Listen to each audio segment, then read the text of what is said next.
Աթաբեկ Խնկոյան, վատ ընկերը։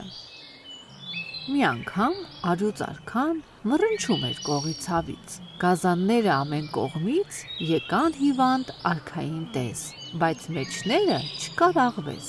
էնտեղ մեկն էլ մի պարավ ասավ. Արքա, ախր ինչ կա, որ աղվեսը հաճուճ-մաճուճ թիզ ու կեսը քեզ չի հարգել ու չի եկել։ Արքան գոռաց թե. Թռեք, էն ըմբոստին մոտս բերեք։ 5-6 գազան ելան հասան, են աղվեսին մի կերպ գտան, պատճառն ասին բերին ատյան։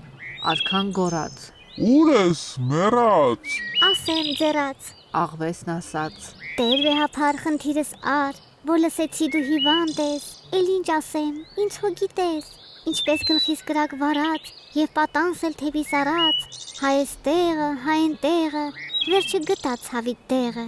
գելի մորթին արա մուշտակ, միսը շորվա, խմի տակ-տակ, քրտնեց կողըտ, կանցնի դողըտ։ Որ չտվեց էսպես թելին, իսկույն գետին դրին գելին, արքան հագավ գելի կաշին, միսը կերավ նախաճաշին,